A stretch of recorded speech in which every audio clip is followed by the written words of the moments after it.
morning. Got a beautiful Lord's Day to gather and worship this morning, and excited to continue our study of Daniel this morning. We're going to be wrapping up chapter 6. I know Dan kicked us off on Wednesday night, and we're going to kind of finish out chapter 6 this morning. And then on Wednesday, we're going to pick up in chapter 10. That's correct. Okay, chapter 10. I know it's been a little confusing because we haven't been reading through just chapter by chapter, but we're actually trying to go through this study chronologically. So we're going to go from chapter 6 today into chapter 10 on Wednesday. So you can go ahead and read chapter 10 for Wednesday night. This has been, I know I've said this a couple times, but I've really enjoyed having had the opportunity to go through this study twice in a row, just quickly. I'm going to pivot back to you. Get Tom off the hook. It's been a really, really fascinating study of Daniel. And again, we kind of made this point a bunch of times, but there's so much packed into Daniel in the course of his life that I think oftentimes we kind of boil down Daniel into a couple of short stories that we remember from kids. And I know we are covering one of those today, but there is a lot of really powerful information that God reveals through Daniel that has a profound impact on the story of his people, and kind of we see some direct tie-ins, obviously, over in the book of Revelation when you get to Revelation. So I hope this has been a really beneficial study for you guys. Before we get started this morning, I'm going to let Ryan say a word of prayer for us to bless our study. Let's all pray together. Our Father and our God, we're thankful for another Lord's Day that you blessed us with. We're thankful for a break in the weather and for a beautiful sunny Sunday. We're thankful for this class that we have, that we can study from your word, study from Daniel, and as we continue to explore a lesson that many of us have known from our childhood, we pray that we can take new things from it, see Daniel's faith and his trust in you in this time, and help us to emulate that faith in our lives when we go through trials and difficulties and different challenges that we face, knowing that ultimately you are the King of Kings and Lord of Lords, and you reign supreme over everything that we see around us, Father. We're thankful for your Son Jesus. In his name we pray. Amen. All right, so we're going to steal a page out of the Tim Ruffin playbook this morning. And if we review a little bit of what we talked about on Wednesday night, I know it wasn't here. Daniel defies Darius's devious dudes. So that's a little taste, probably more of what's to come today. He's not even in here. He didn't even get to appreciate the joke. If you guys recall what we talked about on Wednesday, the way we see kind of the setup for this story, again, kind of the history of what's been happening. Babylon has fallen. The Babylonian Empire has fallen. The Medo-Persian Empire is now has its ascent. We've got Darius the Mede, who takes over control of the city of Babylon, seemingly kind of under the reign of Cyrus the Great, who's really over the entire empire. But Darius is basically the guy that's in large and in charge over the city of Babylon, which was a very, very important, very prominent place. And he has all of these, the empire is broken up in all these provinces, and we have these satraps that are basically, we talked about that with Dan a little bit. They were essentially governors, and so you had governors kind of all sprinkled throughout this entire empire, and they were kind of like the guardians of the realm. So they would kind of report, kind of manage their area, and kind of report back up through Cyrus, back up through the emperor, kind of the king over that entire organization. And so they had a lot of power, kind of regional power, but they were very important people, and they essentially come together and conspire against Daniel. And what's the plot? Walk us back through a little bit, maybe for folks that are just coming in here for the first time. What's the plot that these guys put together? Everybody had to only pray to the king. Mm-hmm. For how long?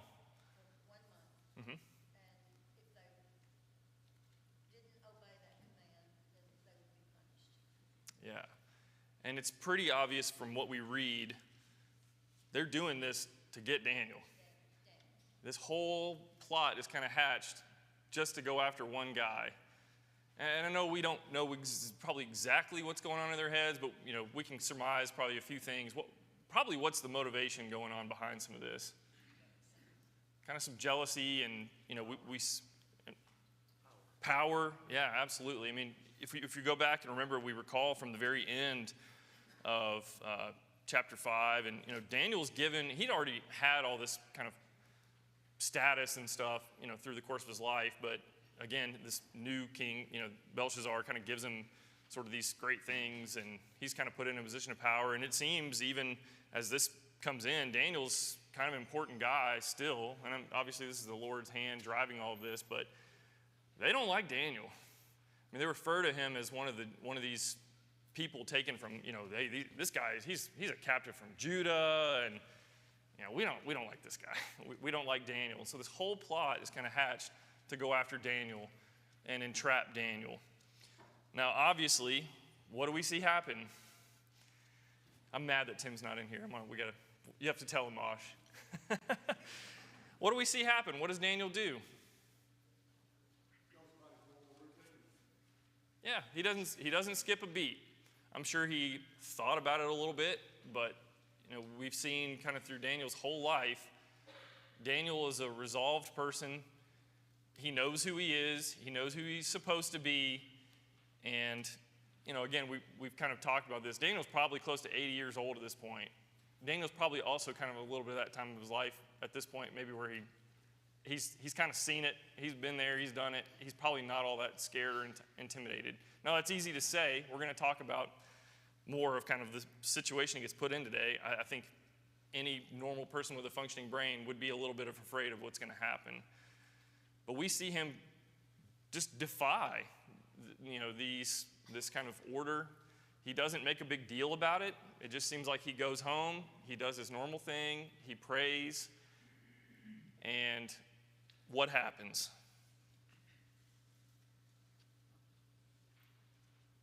Yeah. The king tells them, don't worry because your God will protect you. Yeah, we're gonna get into that. We're gonna get into that more today, right?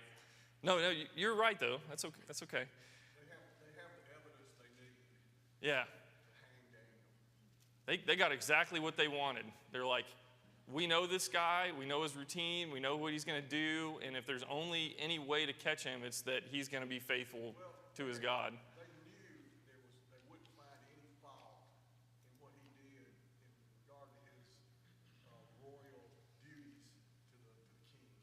He was not a corrupt person. Not a corrupt person. Yeah. There was no fault to be found in anything he did. His only weakness in their eyes was he was going to pray to his God on a routine way. So, and from that standpoint, they got exactly what they wanted. Daniel falls right into the trap, does the thing that they think he's going to do, and it seems like, oh no, what's going to happen? Given Daniel's age and already the trials that he's faced, if the events we're reading about right now, if they weren't there, God didn't put those in front of Daniel to test Daniel, that this was to test and reveal to Darius that God is who he is. I think that's I think that's a great point, and we're going to see kind of a tie back in with Nebuchadnezzar at the end of this story, because one of the things that he says kind of after Daniel comes back out of the den is it's very much like what Nebuchadnezzar says earlier on when we kind of have gone through that part of our study. So, yeah, it wouldn't be surprising me at all. And Daniel wasn't being defiant of the king. Right. He wasn't saying, I'll show them. Right. He was strictly doing what he always did and worshiping his God. If he'd have maybe gone out like on the street corner or gone right into like the public areas and just made a big show of it, that could have been maybe seen a little differently. But yeah, he just goes about his business, goes home, and they just, they got their little spy eyes looking for him. So we're going to continue reading, get the rest of this story. And so if you want to turn to Daniel chapter 6, I've got it on the screen. We're going to pick up in verse 14. It says, Then the king, when he heard these words, was much distressed and set his mind to deliver Daniel. And he labored till the sun went down to rescue him. Then these men came by agreement to the king and said to the king, Know, O king, that it is a law of the Medes and Persians that no injunction or ordinance that the king establishes can be changed. Verse 16, Then the king commanded, and Daniel was brought and cast into the den of lions. And the king declared to Daniel, May your God, whom you serve, continually deliver you. And a stone was brought and laid on the mouth of the den, and the king sealed it with his own signet and with the signet of his lords, that nothing might be changed concerning Daniel. Then the king went to his palace and spent the night fasting. No diversions were brought to him, and sleep fled from him. So several things going on here. What do we see from Darius? Or Darius, however you want to say that. What do we see from him? Concern for Daniel. Yeah, big time. He is really tore up about what's happening right now. I mean, it's pretty clear however it happened, he kind of fell into this trap and did sign this thing that he probably shouldn't have, and now he's in full regret mode, trying to figure out how can I get Daniel out of this thing. You have to fire the force. Mm-hmm. Let these guys deceive him. Yeah. What does it say he does? I mean, there's a few things he does here, but what are some of those things? He fasted.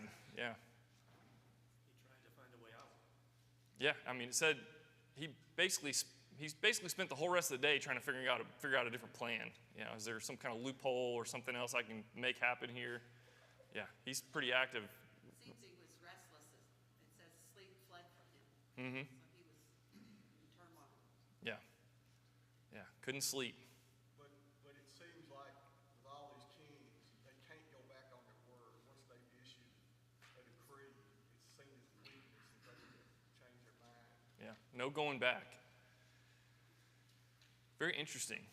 And back to your point, you said earlier, what does the king say here as they go and drop Daniel off? He says your God will protect you. Well, sort of, kind of. I mean, yeah, he clearly knows Daniel serves a different God, and, you know, it's kind of like I really hope your God delivers you from this, because I really like you, Daniel, and this should not be happening. So and we're going to see kind of at the end of this too when he comes out, you know, there's some acknowledgement, but Ponder that there's been a regime change, and that's the Medo-Persians, and it's just been a short period of time since the Babylonians were overthrown, and already Daniel's elevated to this high position in the Persian Empire. So his character and all, I think his reputation preceded him when they took over. yeah, surely it's the Lord's hand, but something, for Daniel to be an 80-year-old man and he, new powers come in and they don't just kind of just clean house and remove everybody, and Daniel's still left here in this position of power. I want to point out one thing. We talked about this in our fall quarter when we went through this. I don't know if you caught this reading it, but I think this is really fascinating. Could be reading into it more than needs to be, but they put Daniel in the lion's den, and what do? They seal him up in there, and he's as good as what? He's as good as dead. Is that what ends up happening? No. The Lord prevails. The Lord rescues him out of that, and he comes back out of that thing alive. What is this supposed to be reminding us of? I read that, and that just kind of, I'd never even thought about that, but it pops, it just kind of pops off the page when I read that, thinking about they seal this thing up. Sealed the tomb when Christ was Yeah. put in the tomb. They sealed this. It's like the royal decree. It's sealed up. Yeah. Now again, not trying to read stuff in there that doesn't need to be there, but I think that's a really interesting thing to just kind of mull over a little bit. And obviously we see things in the Old Testament that we know are kind of, the scriptures kind of talk about shadows and echoes and things like that. We kind of see stuff like this, and then later on Christ, is the one that kind of comes in and does that to the fullest. So really amazing to think about.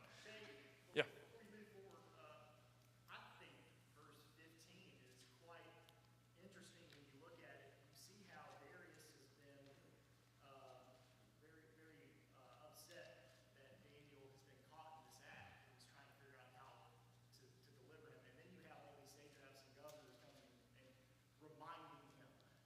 Kind of boldly too, like. Yeah, so you have to just wonder, any ruler that has to be reminded of that decree while he's going through a distress because someone that he essentially loves in some form or fashion is going to be put to his death, probably isn't happy with those people who are continually Yeah. reminding him. And I wonder if that plays a part later on at the end of this in terms of what sure he doesn't forget about it. Because these guys, after all, what have we said this whole class so far? They're politicians, right? I mean, we've tried to unpack a little bit of kind of the history of these things that are going on, but you kind of can't forget about that aspect of all of this, that it is a big power, we talk about power plays and the struggles and the things that are going on and all this stuff. And obviously the Lord's hand's involved in all these things, but yeah, these guys, you can just kind of read through here and see their motivation's in the wrong place. Bureaucracy is powerful. Yeah. And with the Lord's hand being involved, you know that justice will be done. Mm-hmm. So it's very fascinating throughout all this, the three separate parties that are involved in this. Absolutely. So one of the things I don't want to spend a lot of time on this, but I think is really fascinating. We kind of read this story and, maybe your brain's never gone there of thinking about these lions and the lion's den.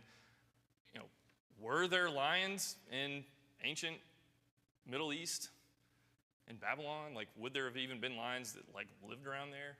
And the answer is yes. So it's really fascinating. This is a map, and I know this is tiny and you can't really read it, but that gray area, that is the historic range of essentially where lions used to live. Up until not that long ago, actually. So, all the colored areas down at the bottom, that's, obviously places you can go now and go on safari and see that kind of stuff. But lions used to live, they had a pretty huge range. You can see even up into Spain and, the Mediterranean area, which makes sense when you kind of start thinking about some of these European countries and on their crest and stuff, they'd have lions. Yeah, lions were around. They were a little bit more far-reaching than what we're used to thinking about. This is a photo from 1880 in Iran. And that it looks like it's dead, but they've actually just kind of got it chained up laying there. Lions were very much in this part of the world, even up until not that long ago, which is totally fascinating. There are still lions in parts of kind of Near East, or kind of Far East, getting over towards India. This is, if you Google the Asiatic lion, it's basically kind of almost like a subspecies of the lions you see in Africa. But it's really fascinating. There were lions in Saudi Arabia, Eastern Turkey, Iran, getting over towards kind of central India, up until the late 19th century. So getting close to, not that long ago, there were still lions in that part of the world, which is really fascinating to be thinking about.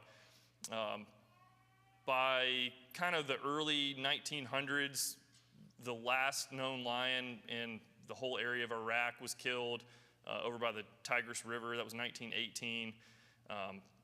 And you can still go see, these are photos of Asiatic lions. There's a national park over in western India, so kind of the very far, kind of getting over towards Pakistan. There's a national park you can go to where there's still a bunch of these lions that live. And you can go see them today. So these would have been, kind of generational ancestry of kind of lions that you have seen over in places like Babylon, which is just totally fascinating. And I just want to make the point here as we think about kind of this thing that Daniel's about to get thrust into. We're used to kind of seeing cuddly little cute pictures of lions from the kids' classes, stuff like this. There's a reason that lions are called the king of the jungle. They are absolutely terrifying and ferocious. On average, adult lions are usually between 8 and 9 feet long. They can get as heavy as 450 pounds. It is just, they can be scary. That's why I tried to put some scary pictures on there, because we want to put ourselves in the mind of Daniel getting put into one of these chambers with all these lions. This would not have been petting the little kitty cat next door. This would have been a scary thing.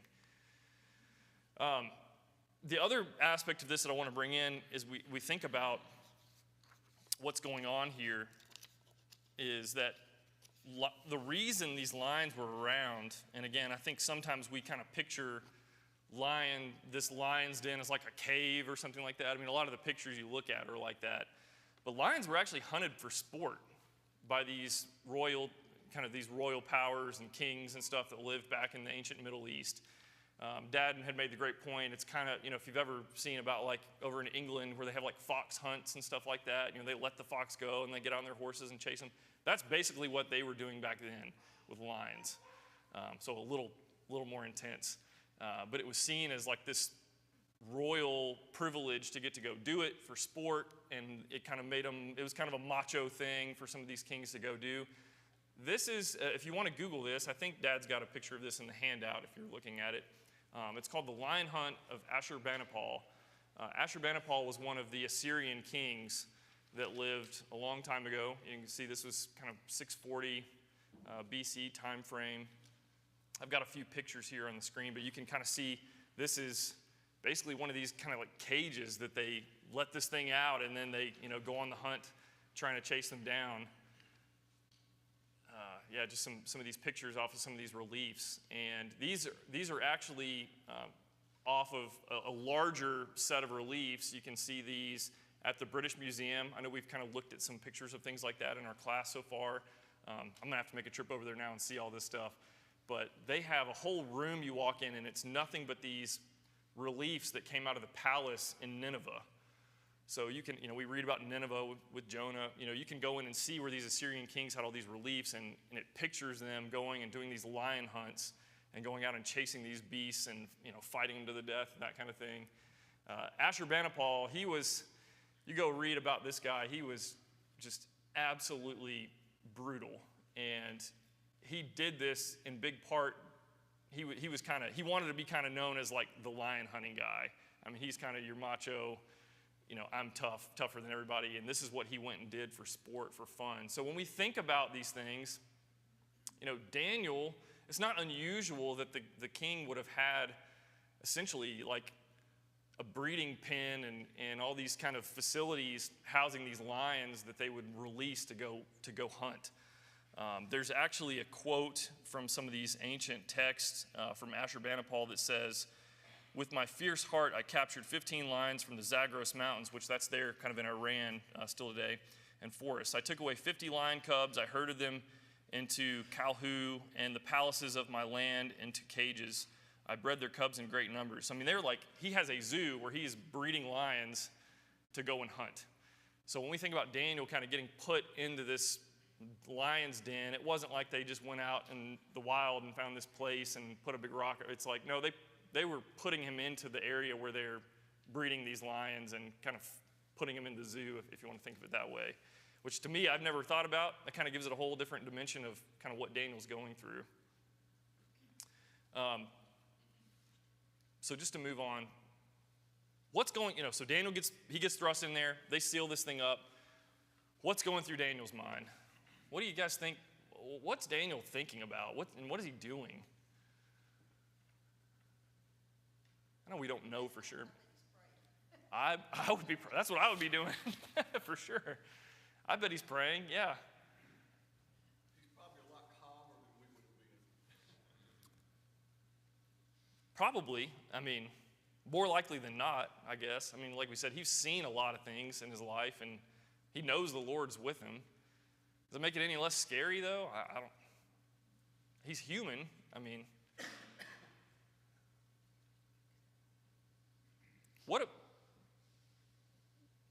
as we think about praying and him praying, what do you think he's praying about? I mean, what's kind of, just can we put ourselves in his shoes? What would you guys be doing? I think maybe if he's as old as we think he is, maybe he's got the same view as Paul, when Paul was going to Rome, The Lord's going to be with me. If I perish, I perish, but I know the Lord's still with me.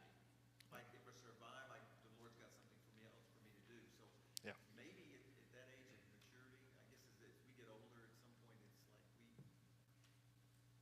we're not as concerned about that. We see the future, the home we've got, and especially if you've lived a very faithful, long life as he's had, as Daniel has. That's kind of where my mind goes. I mean, I'm sure he's still scared. I don't think anybody would go into that not being afraid on some level. But again, everything he's been through in his whole life, he's been in captivity for 65 years or something like that. And all these things he's seen his friends, or at least heard of his friends being thrown into this fiery furnace, and the Lord saved them. And maybe he's thinking, the Lord may save me through this, and he may not. But, it's kind of like they said, regardless of what happens, I'm going to be faithful. And, it seems like he's maybe just kind of resolved his outcome. We don't see him like trying to get out of this. We don't read that he's, arguing with them or trying to buy time. Like, and if this is what you guys are going to do, this is what you're going to do, and this is what's going to happen. He's not saying, I won't do it no more. Yeah. He's still Well, following God's law. when you see him respond to Darius here, you haven't gotten back to text though, when it says God sent an angel to shut the lion's mouths. And you just wonder, because we see later that he does witness these angelic beings coming to talk to him. Did he literally just in the first few minutes see, God's heavenly messenger come, and that he's just calm because he Yeah. knows God's literally there with him. And I kind of, it's like, I would imagine if you get put in there, like, they're either going to kill you really fast or it's just not happening, like, so maybe that happens too, right? I mean, he gets in there and he's like, I'm not dead. So, it's hard for us to know, right? We're just speculating, but I think it's really fascinating. I like that painting on the left. That's back from 1915, but I like that painting because it does kind of show him in a room that's not just like a cave, which maybe they had something like that in the, the city structure there where they basically had all the lines and stuff. It's kind of interesting. All right, so let's continue reading. So picking up in verse 19, it says, "Then at break of day, the king arose and went in haste to the den of lions. As he came near to the den where Daniel was, he cried out in a tone of anguish. The king declared to Daniel, 'O Daniel, servant of the living God, has your God, whom you serve continually, been able to deliver you from the lions?' Verse 21, then Daniel said to the king, 'O king, live forever. My God sent his angel and shut the lions' mouths, and they have not harmed me because I was found blameless before him, and also before you, O king. I have done no harm.' Then the king was exceedingly glad and commanded that Daniel be taken up out of the den. And so Daniel was taken up out of the den, and no kind of harm was found on him because he had trusted in his God." Do you think Darius waited till the sun came up to go check on Daniel? Seems like he just, if he even slept, he's running over there as first chance he gets to go check and see what's happened with Daniel. What do we notice Darius calls out? What does he say that's a little different this time than what he said before? Serving the living God. The living God, yeah. It's like his tone's changed a little bit. We're going to see he doesn't necessarily get all the way to where he probably should be with kind of the recognition of the Lord, but I picked up on that too. Servant of the living God. Kind of a little bit of a different change there. And how does Daniel address the king? That's a great question, and that's where I was going to go with Yeah. this one. Verse 21 has always fascinated me, and it's amazing that the exact same words can have such different connotation and different meaning Yeah. and different motivation. If you go back to Daniel chapter 3, verse 9, when the astrologers came before the king, they said, "May the king live forever." So these are the exact same words, "May the king live forever." If you look at verse 6, when the satraps and the administrators came, they said, "May the king live forever." Their motivation and their connotation for them saying that was completely different. They could care less if the king lived forever. Yeah. When Daniel said that in verse 21, he meant that. He was giving the king the honor that he deserved. And the words are exactly the same, but the connotation and the motivation behind them completely different. You read my notes. That's exactly right. No, that's perfect. I don't even need to repeat it. That's exactly where I was going to go with it, right? We've seen that before, and kind of the insincere nature of how they were addressing the king. And here, Daniel, it seems like, is very. You can read from the text. Daniel and Darius have some kind of. There's a good relationship there on some level, right? Like whether they're real buddy, I don't know, but they have a mutual respect for each other, and you can kind of see that just coming off the page. So it's perfect. And Dad had already mentioned this, but in verse 22. It appears that, we don't read that there was an angel in there with him, but it appears that the Lord obviously had direct involvement here with an angel keeping these lions from doing any harm to Daniel. I've never really thought about what that would have looked like. I think we just kind of picture Daniel down there by himself, but maybe they're just like the fiery furnace. There could have been an angel down there with him, just literally guarding him and protecting him from these lions. So I don't know, again, not trying to read stuff into the text, but it's really interesting. What does Daniel say is the reason that God saved him or preserved him? It wasn't just because he liked Daniel. What's the reason? He was innocent. Yeah. It says he was blameless before God, and also who?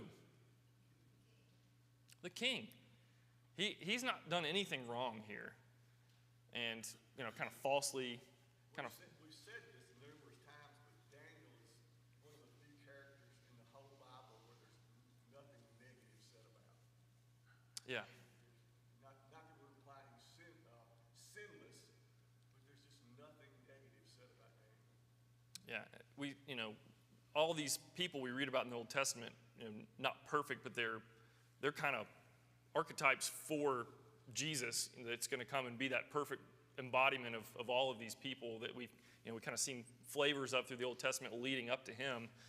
We don't read anything about Daniel, about his character, that there's any kind of fault in him. But just like Christ, he took the sin of the people on himself.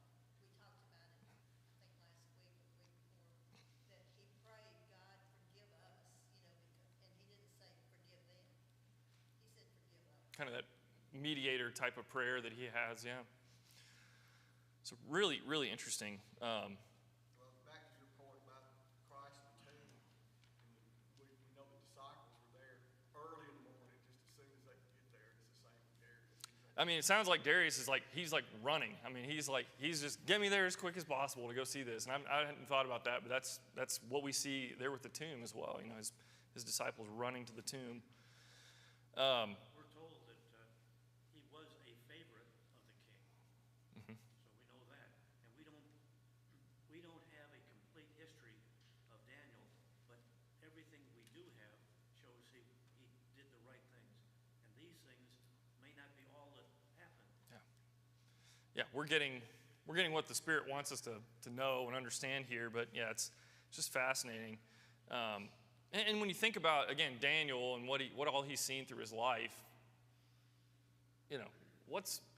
I guess, we kind of read this, and it doesn't really seem like Daniel's surprised. I don't know. I mean, and I guess from his standpoint, what's a few lines, to the Lord God, the living God that can do all these amazing, incredible things. Like he's revealing all these things to him about what he's doing with the nations and stuff.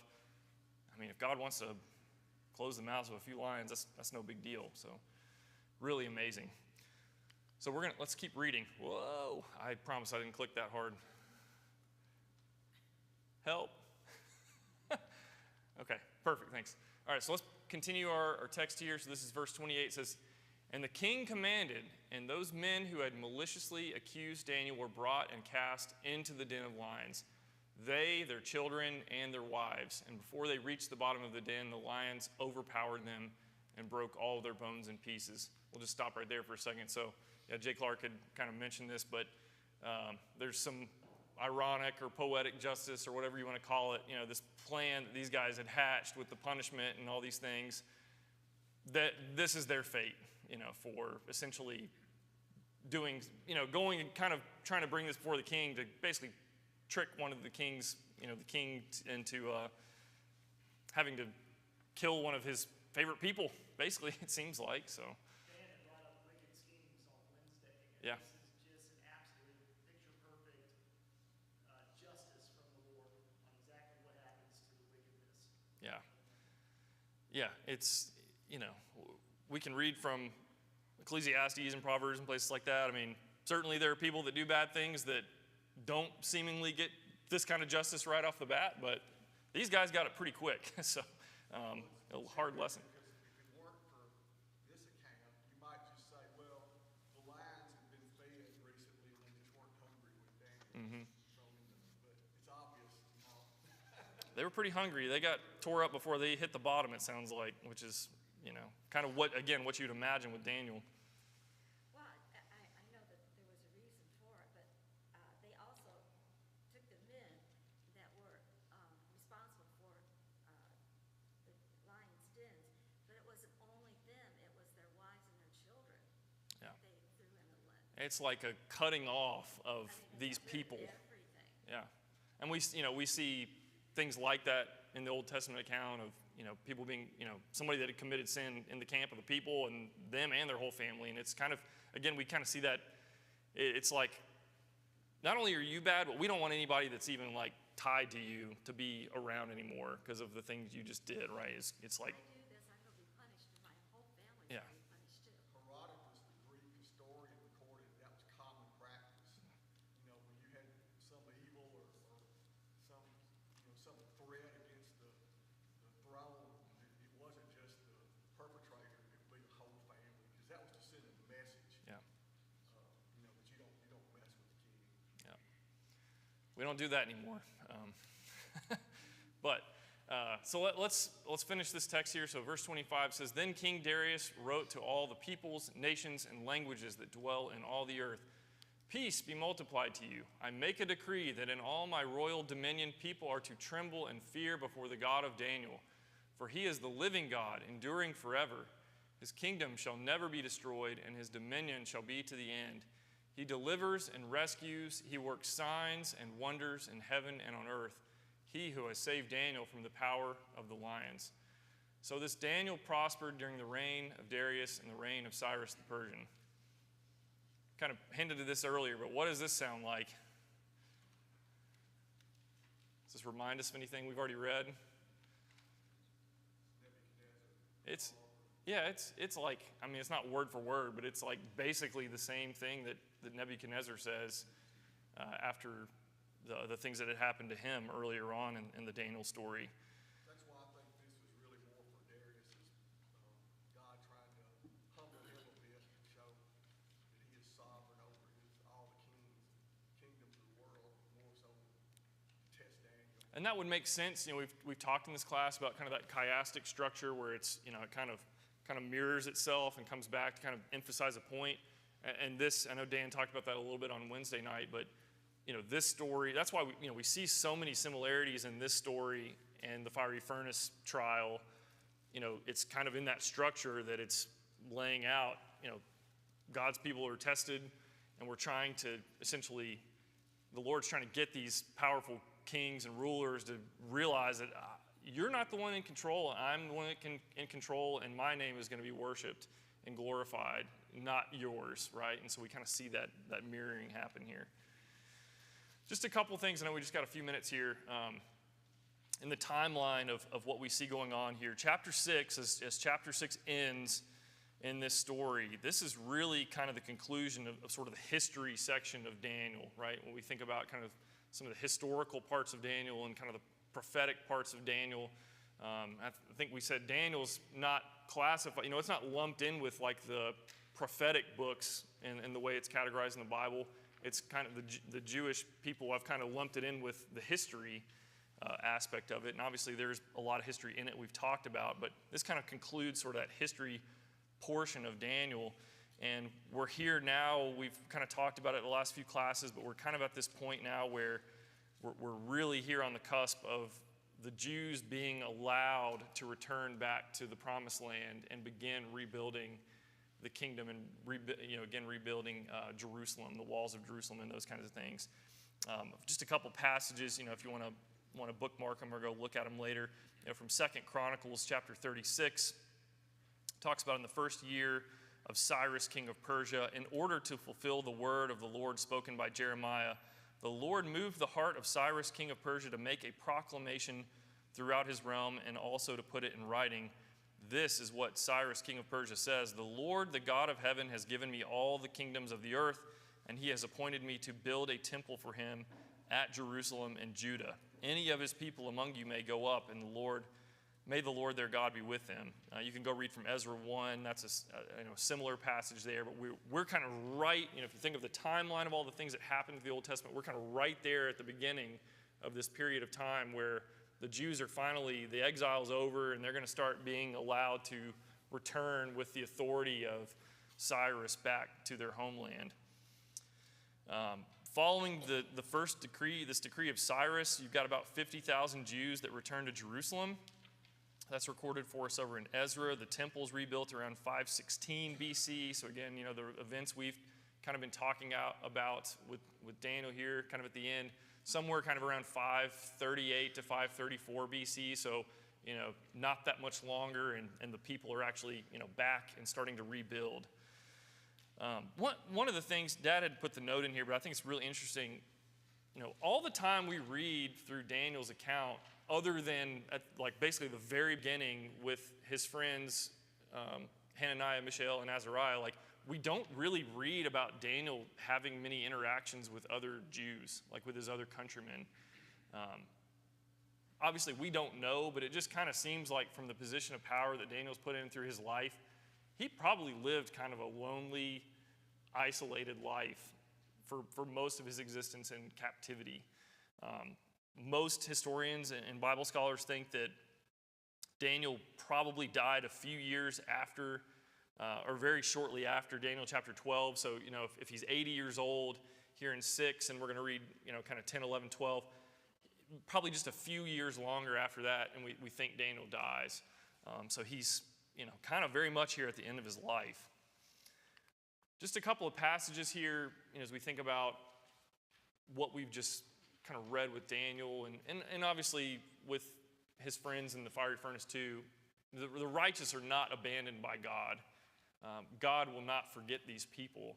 We see that over and over and over through the scriptures, and just some passages there on the screen that kind of remind us of a few of those things, from Psalms and Hebrews and Isaiah. We've got Galatians and Proverbs, that the Lord, He's going to preserve the people that are righteous and faithful to Him. So just kind of a final thought for us that I wanted to put on the screen. If I can get it to go there. There we go. Just, some lessons I think we can learn from the life of Daniel. Daniel was obviously faithful and bold in the way that he went about his life, not being afraid to follow the Lord. I think now that I've had the chance to teach you this class twice, I think one of the passages that really stands out to me the most is from very early on. That's all the way back in Daniel chapter 1, where they're brought into Babylon, and basically the very first thing they're brought to do is, hey, you got to eat all this stuff. And the text tells us that he was determined not to do those things, or he was resolved not to do those things. At 15 years old, a young man, he's already got his mind made up of, this is who I am, this is who I'm going to be, and I'm not going to break from that. So, just some examples of things on the screen. So we think about just our culture and the way we live and the opportunity we have to show people the Lord in the way that we live. These were just some things that kind of jumped out of my mind of stuff we watch.